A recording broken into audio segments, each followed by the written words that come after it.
Hello friends, welcome to my YouTube channel. Friends, last video में हमने बात किया था कि किस तरह से जो है बैलेंस किया जाता है केमिकल इक्वेशन को एंड हम कैसे पता कर सकते हैं कि केमिकल इक्वेशन हुआ है या नहीं हुआ है। इन सब पे हमने लास्ट वीडियो में जो है हमने बात की थी। अब इस वीडियो में हम रासायनिक अभिक्रिया के प्रकार पे बात करने वाले हैं। ठीक है फ्रेंड्स, रासायनिक अभिक्रिया के प्रकार। ठीक है, तो देख लेते हैं क्या कह रहा है। कक्षा 9 में हम अध्ययन कर चुके हैं कि रासायनिक अभिक्रिया के समय किसी एक तत्व का परमाणु दूसरे तत्व के परमाणु में नहीं बदलता। हमने क्लास 9 में चैप्टर 3 या 4 था, उसी में बात कर लिया था। अगर आपको नहीं याद है तो मैं वीडियो बनाने वाला हूँ, उस पर भी आप उसमें भी देख सकते हैं।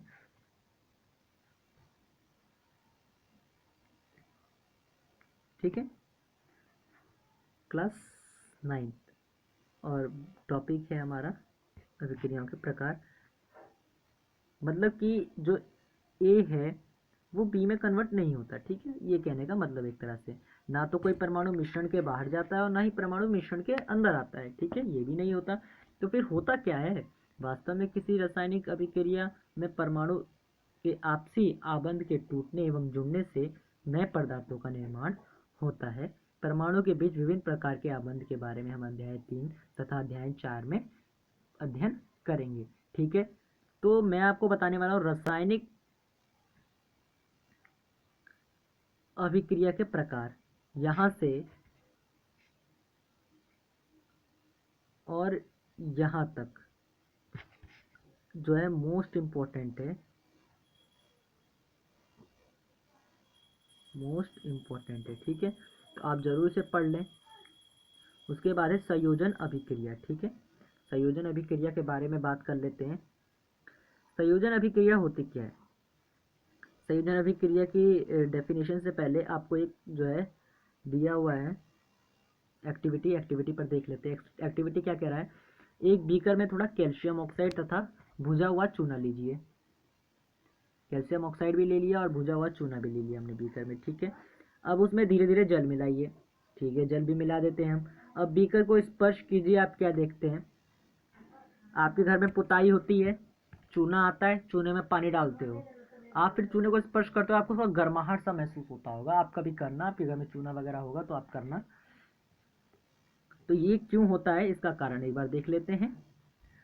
कैल्शियम ऑक्साइड जल के साथ तीव्रता से अभिक्रिया करके भुजे हुए चूने यानी कि कैल्शियम हाइड्रोक्साइड का निर्माण करके अधिक मात्रा में ऊष्मा पैदा करता है। ऊष्मा मतलब हीट। हीट जो है वो पैदा करता है। जब हीट पैदा करता है इसलिए जो है हमें चूना गर्म लगता है। क्या है? बिना भुजा हुआ चूना यानी कि कैल्शियम ऑक्साइड रिएक्शन कर रहा है पानी के साथ और बना रहा है भुजा हुआ चूना यानी कि कैल्शियम हाइड्रोक्साइड CaOH2, और क्या कर रहा है? उसके साथ हीट भी बना रहा है। ठीक है, इन सब बातों का आपको ध्यान रखना है पूरा। उसके बाद क्या बना रहा है? उसके बाद क्या हो रहा है? इस अभिक्रिया में कैल्शियम ऑक्साइड तथा जल मिलकर एकल उत्पाद यानी कैल्शियम ऑक्साइड बना रहे हैं। उत्पाद तो एक ही बना रहे हैं ना, ये ध्यान रहे। ऊष्मा एक बस एनर्जी टाइप में आप कह सकते हो है। ठीक है, ये तो एक एनर्जी हो गई, लेकिन बना तो वो एकल ही रहा है। तो इससे आपकी परिभाषा क्या होती है? यहाँ से ठीक है, और यहाँ तक ऐसे अभिक्रिया जिनमें दो या दो से अधिक अभिकारक मिलकर एकल उत्पाद का निर्माण करते हैं उसे संयोजन अभिक्रिया कहते हैं, जैसे कि ऊपर दिखाया गया है। और जैसे कि मैं आपको उदाहरण देता हूँ, कार्बन डाइऑक्साइड का carbon plus oxide carbon dioxide, hydrogen जल का हाइड्रोजन प्लस ऑक्सीजन जल। ठीक है, उसके साथ क्या है, ये बहुत इंपॉर्टेंट आपको एक पैराग्राफ दे दिया है, इसे ध्यान रख लें। देखो, मैं इस पैराग्राफ को ना पढ़ते हुए इस पैराग्राफ में क्या लिखा है मैं इतने बस इस इक्वेशन को देखकर आपको बता सकता हूँ, क्योंकि मैंने बहुत डीपली इस चैप्टर को जाके पढ़ा है।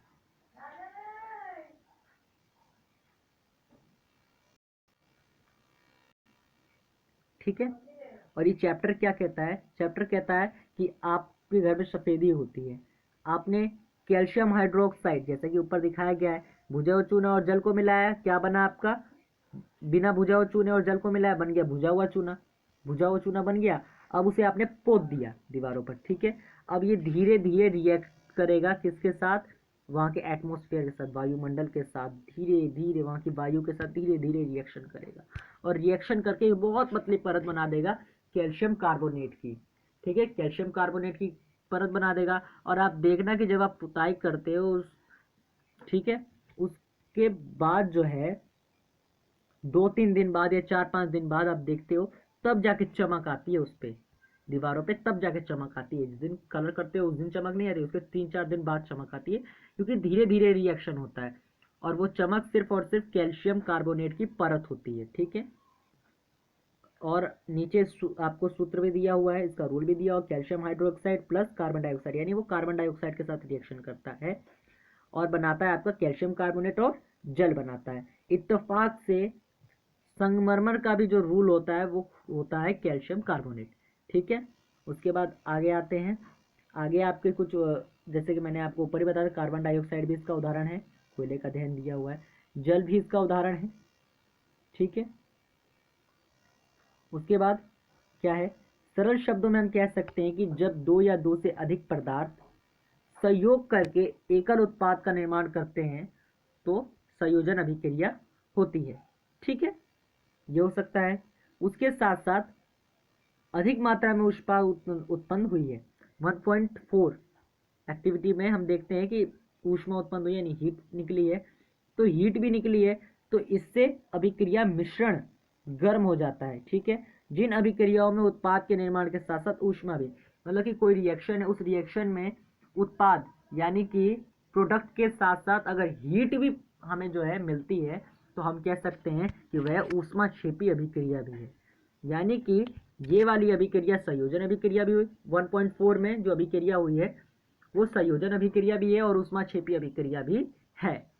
ठीक है, उसके बाद नीचे कुछ अन्य उदाहरण देते हैं, जैसे प्राकृतिक गैस का दहन, इसमें भी आप देख रहे हो ऊर्जा मिल रहा है आपको। उसके बाद एक क्वेश्चन आता है, क्या आप जानते हैं कि श्वसन एक ऊष्माक्षेपी अभिक्रिया है? पेपर में ये आता है, बहुत इंपॉर्टेंट क्वेश्चन है। अगर आपने अभी तक टिक नहीं किया है तो टिक कर लीजिए, बहुत इंपॉर्टेंट क्वेश्चन है ये। ठीक है, और इसका आंसर है कि हाँ, श्वसन एक ऊष्माक्षेपी अभिक्रिया है। इसका उत्तर नीचे आपको दिया गया है। जीवित रहने के लिए हम भोजन ग्रहण करते हैं, सारा भोजन में चावल आलू ब्रेड है, इसमें कार्बोहाइड्रेट होता है। ये कार्बोहाइड्रेट टूटने के बाद ग्लूकोज बन जाता है। ग्लूकोज जो है हमारे कोशिकाओं में जो है उपस्थित ऑक्सीजन में मिलकर हमें ऊर्जा देती है। और ऊर्जा क्या है, ऊर्जा को हम श्वसन कहते हैं, और श्वसन के ऊर्जा क्या है, हीट, और ये इसे हम श्वसन कहते हैं और हमें मिल गई। जैसे कि नीचे फॉर्मूला भी दिया हुआ है, ग्लूकोज हाँ, ग्लूकोज प्लस ऑक्सीजन दिया है, फिर कार्बन डाइऑक्साइड, फिर जल और ऊर्जा मिला है हमें। ठीक है, उसके बाद क्या कह रहा है, साग सब्जी का विघटित होकर कंपोस्ट बनना भी ऊष्माक्षेपी अभिक्रिया है? बिल्कुल हाँ है, क्योंकि उसमें भी हमें हीट मिलता है। ठीक है, उसके बाद हमारा आता है नेक्स्ट टॉपिक, वियोजन अभिक्रिया। संयोजन अभिक्रिया से उल्टा भी आप समझ सकते हो वियोजन अभिक्रिया को। संयोजन अभिक्रिया में 2 पदार्थ मिलकर एक बनाते हैं और वियोजन अभिक्रिया में एक पदार्थ टूटकर 2 बनते हैं। उसमें मिलकर बनते हैं और इसमें एक टूटकर अलग अलग होते हैं। इसे अपघटन अभिक्रिया भी कहते हैं। ठीक है, इसका उदाहरण आप देख सकते हो, जैसे कि फेरस सल्फेट है। ठीक है, फेरस सल्फेट वियोजन अभिक्रिया 3 प्रकार से होती है, ऊष्मा द्वारा, विद्युत द्वारा और सूर्य के प्रकाश द्वारा। भाई उसे तोड़ने के लिए 3 चीजों की जरूरत पड़ेगी ना। हमें मान लो पत्थर तोड़ना है, तो पत्थर के लिए हमें उससे ताकतवर चीज लोहे की जरूरत पड़ती है ना। तो ऐसे ही ये जो हमारा ये केमिकल है, इस केमिकल को तोड़ने के लिए हमें किसी चीज की जरूरत पड़ेगी, तो उसके लिए हम ऊष्मा का प्रयोग कर सकते हैं, विद्युत का प्रयोग कर सकते हैं, बिजली का प्रयोग कर सकते हैं और सूर्य के प्रकाश से। तो ऊष्मा से कैसे टूट रहा है देखते हैं। जो फेरस सल्फेट है, ठीक है, ऊपर दिया गया कि आपने ध्यान दिया कि फेरस सल्फेट क्रिस्टल के हरे रंग में परिवर्तित हुआ है। सल्फर के दहन से उत्पन्न उस अभिलाक्षणिक विशिष्ट गंध को आप सूंघ सकते हैं। एक गंध भी निकलती है जब ऊष्मा डाला जाता है फेरस सल्फेट में। जब फेरस सल्फेट को गर्म किया जाता है तो हमें 3 चीज जो है प्राप्त होती है, और 3 चीज कौन कौन सी है, फेरिक ऑक्साइड, सल्फर डाइऑक्साइड और सल्फर ट्राइऑक्साइड। ठीक है, 2 लग गया है तो सल्फर डाइऑक्साइड हो गया, और 3 लग गया है तो ट्राइऑक्साइड हो गया है। ठीक है, उसके बाद नीचे भी यही लिखा हुआ है, आप देख सकते हैं कि इस अभिक्रिया में एकल अभिकारक टूटकर छोटे छोटे उत्पाद प्रदान करता है। यानी कि फेरस सल्फेट को जब ऊष्मा दिया जाता है तो वो 3 में डिवाइड हो जाता है, फेरिक ऑक्साइड में, सल्फर डाइऑक्साइड में और सल्फर ट्राई डाइऑक्साइड में। अब इसे ही हम क्या कहते हैं, वियोजन अभिक्रिया। गर्म करने पर फेरस सल्फेट FeSO4 और जल की 7 बूंद का क्रिस्टल त्याग देता है और क्रिस्टल का रंग बदल जाता है। इसके उपरांत हमें फेरिक ऑक्साइड, सल्फर डाइऑक्साइड और सल्फर ट्राइऑक्साइड जो है प्राप्त हो जाता है। फेरिक ऑक्साइड ठोस होता है, जबकि सल्फर डाइऑक्साइड और सल्फर ट्राइऑक्साइड जो है हमें गैस के रूप में मिल जाता है। उसके साथ एक और है, ऊष्मा देने पर कैल्शियम कार्बोनेट का कैल्शियम ऑक्साइड तथा कार्बन डाइऑक्साइड में वियोजित होना एक प्रमुख वियोजन अभिक्रिया है। आपने देखा, ऊपर आपने देख चुके हैं कि कैल्शियम कार्बोनेट बनाने के लिए हमें क्या क्या किया। ऊपर आपको वापस से दिखाता हूँ। ये रहा, आपने कैल्शियम ऑक्साइड कैल्शियम कार्बोनेट बनाने के लिए हमने कैल्शियम हाइड्रोक्साइड और कार्बन डाइऑक्साइड दोनों का रिएक्शन किया था। और नीचे हम क्या देख रहे हैं, अब नीचे हम बिल्कुल भिन्न चीज़ देख रहे हैं। जब चूना पत्थर यानी कि कैल्शियम कार्बोनेट को जब हमें तोड़ना है तो हमने ऊष्मा दिया, तो हमें क्या मिला, बुझा हुआ चूना, यानी कि कैल्शियम ऑक्साइड और कार्बन डाइऑक्साइड। जबकि हमने बनाने के लिए क्या यूज किया था, कैल्शियम हाइड्रोक्साइड और कार्बन डाइऑक्साइड। लेकिन कार्बन डाइऑक्साइड जब कैल्शियम हाइड्रोक्साइड हमने यूज किया था तब हमें जल भी तो मिला था, और अब तो हम सिर्फ और सिर्फ कैल्शियम कार्बोनेट को तोड़ रहे हैं, तो सिर्फ हमें कैल्शियम ऑक्साइड और कार्बन डाइऑक्साइड ही मिला। ठीक है, उसके बाद नेक्स्ट पे आ जाते हैं। उसके बाद वापस यहाँ ऊष्मा दिया जा रहा है, इसमें तापन शब्द का प्रयोग किया गया है, लेकिन इसे गर्म किया जा रहा है। गर्म कैसे किया जाए, लेड नाइट्रेट को गर्म किया जा रहा है। जो लेड नाइट्रेट है, लेड नाइट्रेट का चूर्ण लिया गया है 2 ग्राम, और इसे जब गर्म किया जा रहा है तो भूरे रंग का जो है धुआं निकल रहा है, और यह धुआं और कुछ नहीं है, नाइट्रोजन डाइऑक्साइड है, तो धुएं के रूप में बाहर निकल रहा है। ठीक है, जो कि जैसे कि लेड नाइट्रेट का रूल लिखा हुआ है आपको, PbNO3 2। ठीक है, जब इसे ताप दिया जा रहा है तो ये क्या बन रहा है, लेड ऑक्साइड बन रहा है, नाइट्रोजन डाइऑक्साइड बन रहा है और ऑक्सीजन बन रहा है। ठीक है, इन तीनों में ये डिवाइड हो रहा है, इन तीनों में विघटित हो रहा है।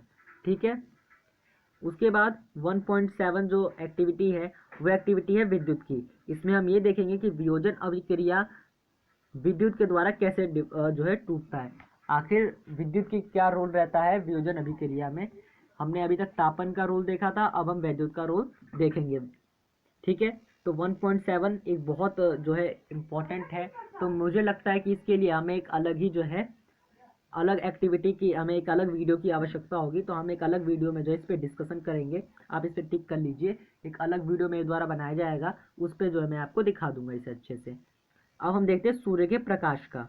ठीक है, सिल्वर क्लोराइड को अगर हम सूर्य के प्रकाश में रखते हैं तो क्या होता है, सिल्वर क्लोराइड ही नहीं, अगर हम सिल्वर क्लोराइड को अगर हम सूर्य में रखते हैं तो सिल्वर क्लोराइड जो है सफ़ेद रंग का होकर जो है धूसर रंग का हो जाता है। ठीक है, प्रकाश की उपस्थिति में सिल्वर क्लोराइड का सिल्वर तथा क्लोरीन में वियोजन के कारण ऐसा होता है। अब जब हम इसे धूप में रखते हैं तो ये 2 चीज़ों में डिवाइड हो जाता है, बन जाता है सिल्वर और क्लोराइड बन जाता है, ये डिवाइड हो जाता है दोनों में। ऐसे ही बिल्कुल same to same silver bromide के साथ होता है। इसे भी धूप में रख दिया जाए तो ये सिल्वर में बदल जाएगा और ब्रोमाइड में बन जाएगा। ठीक है, और इत्तेफाक से या आपके बहुत इंपॉर्टेंट चीज़ है कि white and black and white photocopy में इन्हीं रूल का प्रयोग किया जाता है, इन्हीं रिएक्शंस के कारण ब्लैक एंड वाइट फोटोकॉपी भी की जाती है। ठीक है, हमने देखा कि वियोजन अभिक्रिया में अभिकारकों को तोड़ने के लिए ऊष्मा, प्रकाश या वैद्युत ऊर्जा की आवश्यकता होती है। वैद्युत ऊर्जा पे हम अलग से टिप्पणी करने वाले, अलग से वीडियो बनाऊंगा मैं। जिन अभिक्रियाओं में ऊर्जा अवशोषित होती है उन्हें ऊष्मा शोषी कहते हैं। सारी वियोजन अभिक्रियाएं ऊष्मा शोषी होती हैं, क्योंकि इसमें ऊष्मा अवशोषित हो रही है, ऊष्मा अवशोषित हो रही है और ये टूट के निकल रहा है। समझ रहे हो, जब तक ऊष्मा अवशोषित नहीं होगी तब तक वियोजन अभिक्रिया होगी नहीं। ठीक है, ऊष्मा जब तक लेगा नहीं वो वियोजन अभिक्रिया करेगा नहीं, इसलिए ये ऊष्मा शोषी अभिक्रिया भी होता है। ठीक है, उसके बाद यहाँ पर कुछ प्रश्न है। एक्स पदार्थ विलयन जो सफेदी करने के लिए, तो ये हमने जो कैल्शियम ऑक्साइड वाला पढ़ा है उसमें से आप पढ़ के इसे पूरा कर सकते हो। ठीक है। 1.2.3 विस्थापन अभिक्रिया। ठीक है, विस्थापन अभिक्रिया के बारे में आज हम पढ़ने वाले हैं। तो विस्थापन अभिक्रिया में पहले मैं रिएक्शन बता देता हूँ आपका क्या है, क्या कह रहा है ये। मैं आपको पहले बता दूं, आप 2 कील लीजिए या लोहे की 3 कील लीजिए और उन्हें रेगमाल से रगड़कर साफ कर दीजिए। रेगमाल से क्यों रगड़ना है, मैंने आपको पहले पिछले वीडियो में बता रखा है कि मैग्नीशियम को भी पहले साफ करते हैं ताकि वो रिएक्शन अच्छे से कर पाए। ए और बी में चिन्हित 2 परख नली लीजिए, 2 परख नली ले ली ए और बी।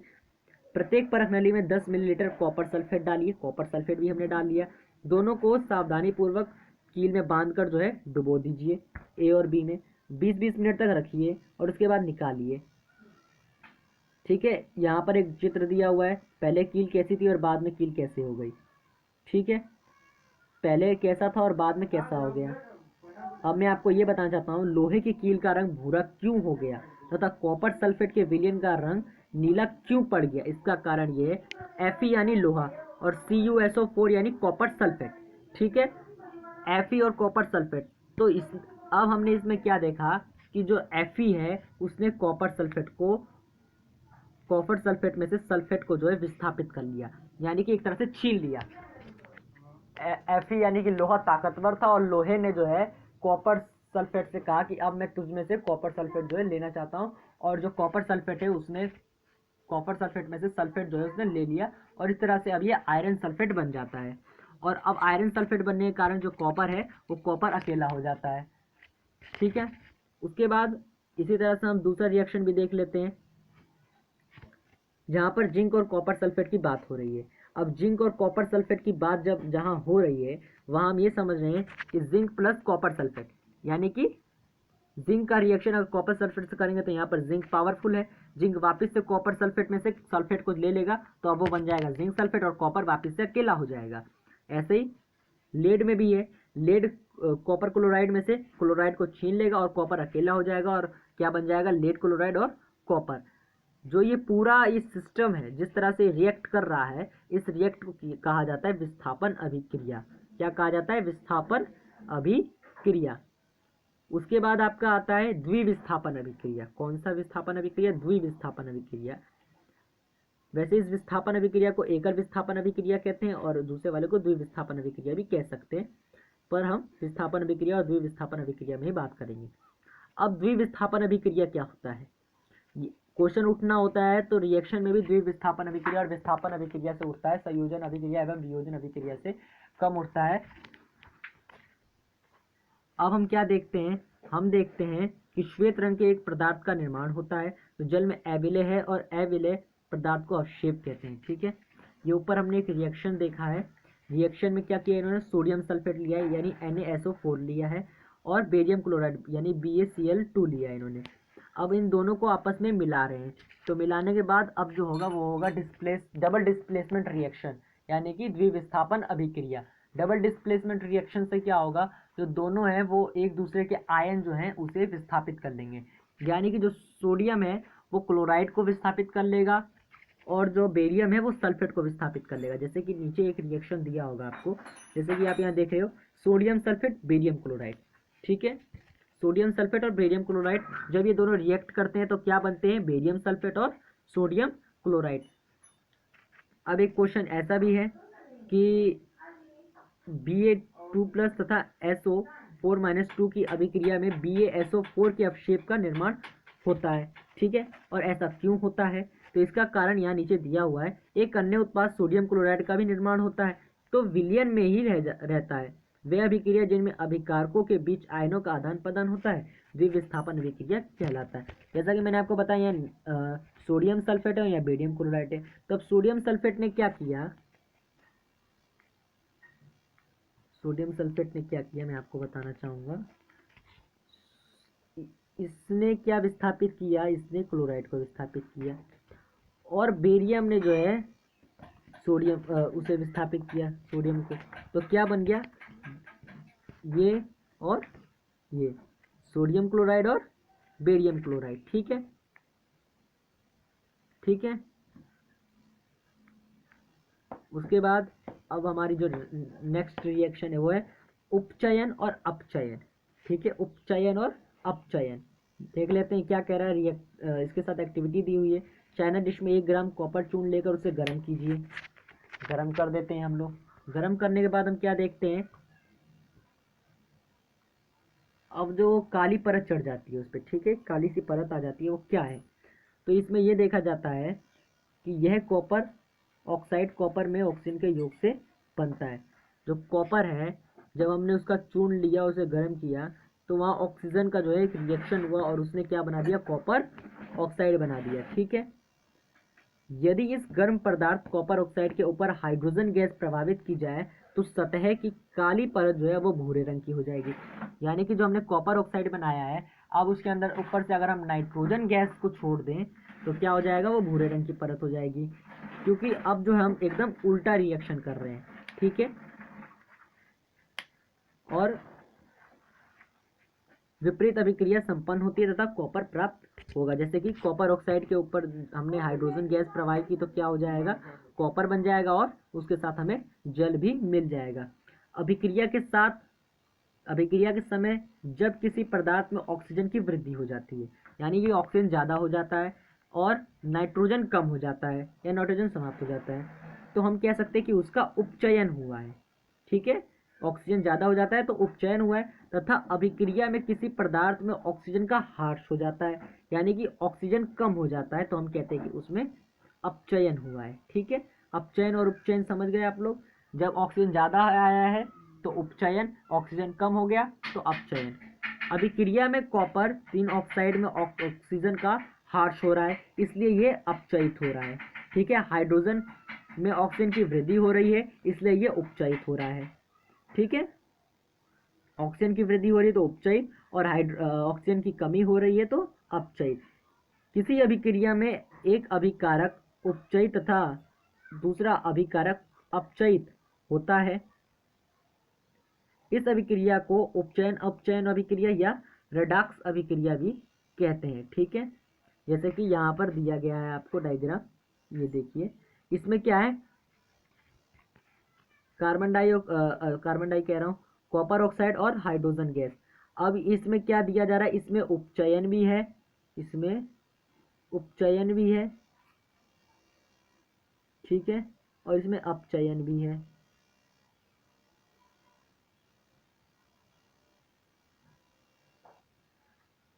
इसमें दोनों चीज है, तो दोनों चीज होने की वजह से ये कौन सा रिएक्शन हो गया, ये हो गया अब रेडॉक्स अभिक्रिया। ठीक है, जैसे कि रेडॉक्स अभिक्रिया के दो भी उदाहरण है हमारे सामने, जिंक ऑक्साइड और मैग्नीज ऑक्साइड। ठीक है, और दोनों में आपको बता दिया गया है कि कौन उपचयित हो रहा है और कौन अपचयित हो रहा है। ठीक है, यहाँ पर आपको, जैसे कि यहाँ पर आपको बता रखा गया है, आप देख सकते हैं कि यहाँ पर आपको बताया गया कार्बन उपचयित हो रहा है, उपचयित होकर CO तथा जिंक ऑक्साइड उपचयित होकर Zn बनाता है, और HCl क्लोराइड उपचयित तथा मैग्नीज ऑक्साइड मैग्नीज क्लोराइड में उपचयित हुआ है। ठीक है, ये आपको पूरा बताता है। फिर ये पूरा प्रकरण है, ऊपर के उदाहरणों के आधार पर हम कह सकते हैं कि यदि किसी अभिक्रिया में पदार्थ का उपचयन तब होता है जब उसमें ऑक्सीजन की वृद्धि या हाइड्रोजन का ह्रास होता है। प्रत्येक का अपचयन तब होता है जब उसमें ऑक्सीजन का ह्रास या हाइड्रोजन की वृद्धि हो रही हो। ठीक है, उसके बाद हमारा ये लास्ट टॉपिक है जो हम डिस्कस करने वाले हैं, क्या आपने अपने दैनिक जीवन में उपचयन अभिक्रियाओं के प्रभाव को देखा है। हाँ, हमने देखा है। संक्षारण, यानी कि संक्षारण को नॉर्मल लैंग्वेज में वैसे काफ़ी बच्चे जल्दी तब समझ जाते जब मैं ये कहता हूँ कि जंग लग गया। ठीक है, जैसे कि आप देखते हो लोहे पे जंग लगना, इसे संक्षारण कहते हैं। चांदी पर काली परत चढ़ना, ये संक्षारण है। ठीक है, पीतल पर या तांबे पर हरी परत चढ़ना, ये एक संक्षारण है। संक्षारण होता क्यों है, जब आसपास रखे अम्ल एवं आर्द्रता के संपर्क में जो है आ जाता है मेटल, या मेटल का मतलब सिर्फ लोहा नहीं होता, धातु होता है। धातु जब संपर्क में आ जाता है तो संक्षारित होने लगता है। ठीक है, इसके बारे में हम चैप्टर नंबर 3 में बहुत डीपली जाके पढ़ने वाले हैं। ठीक है, संक्षारण से उपाय है, पेंट किया जाता है, जैसे आप देखते हो गेटों को पेंट, लोहे के गेट को पेंट किया जाता है लोहे के गेट को पेंट इसलिए किया जाता है ताकि जो है वायुमंडल से जो है, जो वायु है, जो गैसेज हैं, जो ऑक्सीजन हैं या अम्ल है, जो आर्द्रता है, वो लोहे से रिएक्शन ना कर पाए, क्योंकि रिएक्शन करेगा तो जंग लग जाएगा। ठीक। और जंग लगना देश की एक बहुत बड़ी समस्या है, जिसकी वजह से देश का बहुत बड़ा नुकसान हो जाता है। ठीक है। संक्षारण के कारण कार के ढांचे, पुल, लोहे की रेलिंग, जहाज तथा धातु विशेष लोहे से बनी वस्तुओं की बहुत ही क्षति होती है। और संक्षारण एक गंभीर समस्या है, जिसके कारण देश का बहुत ज़्यादा पैसा जो है वेस्ट हो जाता है। ठीक है। उसके बाद आता है वित्रगंधिता। वित्रगंधिता होता है कि जैसे हमने कोई तला हुआ खाना, तेल युक्त भोजन या वसा युक्त भोजन जो है काफ़ी समय तक रखा होता है तो खराब हो जाता है, उसमें से स्मेल आने लगती है, क्योंकि वो विक्रगंधित हो जाती है, क्योंकि वो ऑक्सीजन के साथ काफ़ी समय से रिएक्शन करने लगती है और रिएक्शन करने के बाद वो जो है खराब हो जाती है। ठीक है। और ठीक है, उपचयित होने पर तेल एवं वसा विक्रगंधिता हो जाते हैं तथा उनके स्वाद तथा गंध बदल जाते हैं। प्राय तेलीय तथा वसा युक्त खाद्य सामग्रियों में उपचयन रोकने वाले पदार्थ या प्रतिऑक्सीकारक मिलाए जाते हैं। ठीक है। ये है आपका पूरा। इसलिए स्टील के बर्तनों में स्टील के बर्तनों में अगर खाना रखा जाए तो काफ़ी कम दर देखी जाती है सब्जियों या खाने की खराब होने, क्योंकि ऑक्सीजन में जो है पूर्णतः स्टील में ऑक्सीजन जो है वो पूर्णतः रिएक्टिव नहीं हो पाता, रिएक्शन नहीं कर पाता। एक क्वेश्चन ये आपके पेपर में आ जाता है, अब ज़्यादा ये वैसे ज़्यादा नंबर में नहीं आता, पर 2-3 नंबर में आ जाता है, कभी कभी 5 में भी आ जाता है, कि जो चिप्स के पैकेट्स होते हैं या कोई भी पैकेट्स होते हैं, इसमें रखी वस्तु जो है या इसमें रखा जो खाद्य सामग्री है वो कभी ख़राब क्यों नहीं होता? ख़राब तो होता है लेकिन बहुत ज़्यादा लेट होता है, नॉर्मल के मुकाबले ज़्यादा लेट होता है। इसका कारण बताइए, कारण बताइए। जैसे जो पैकेट्स में आपको चिप्स मिलते हैं, कुरकुरेज मिलते हैं, ये सब बहुत टाइम बाद ख़राब होते हैं, कारण बताइए। तो कारण इसका क्या है कि उसमें जो पैकेट होते हैं उसके अंदर से ऑक्सीजन निकाल कर उसमें नाइट्रोजन या हीलियम गैस जो है भरी जाती है, मतलब हल्की गैस भरी जाती है। चिप्स के जो पैकेट्स होते हैं उनके अंदर बहुत हल्की गैस जैसे नाइट्रोजन और हीलियम भरी जाती है, ताकि जो है वो जो चिप्स है वो उपचयित या उपचयन ना हो, उपचयित ना हो पाए। ठीक है, उपचयन को रोकने के लिए। ठीक है। नीचे क्वेश्चंस हैं आपके, इन क्वेश्चंस को आप कर सकते हो। और अगर आपको कोई सा भी डाउट होता है तो आप मुझे कमेंट करके ज़रूर बता दें, मैं उस डाउट का सॉल्यूशन आपको जो है ज़रूर बताऊंगा। इंस्टाग्राम पे आप मुझे फॉलो कर सकते हो, ट्विटर पे भी आप मुझे फॉलो कर सकते हो। एंड हमारे चैनल को सब्सक्राइब कीजिए, वीडियो को लाइक कीजिए, वीडियो को ज़्यादा से ज़्यादा शेयर कीजिए। एंड फ्रेंड्स, फर्स्ट पार्ट आप ज़रूर देख लें इसका, और फर्स्ट पार्ट में आपको सेकंड पार्ट का भी लिंक मिल जाएगा और सेकंड पार्ट में आपको फर्स्ट पार्ट का भी लिंक मिल जाएगा। एंड मेरे और भी वीडियोस हैं, उन सब वीडियोस को ज़रूर देखें, आपके काम के वीडियो। अगर आप 10th क्लास में हो तो बहुत इंपॉर्टेंट वीडियोस मेरी तरफ से आपके लिए दिए जाते हैं। एंड हमारे चैनल को सब्सक्राइब करें, लाइक करें, शेयर करें। Thank you.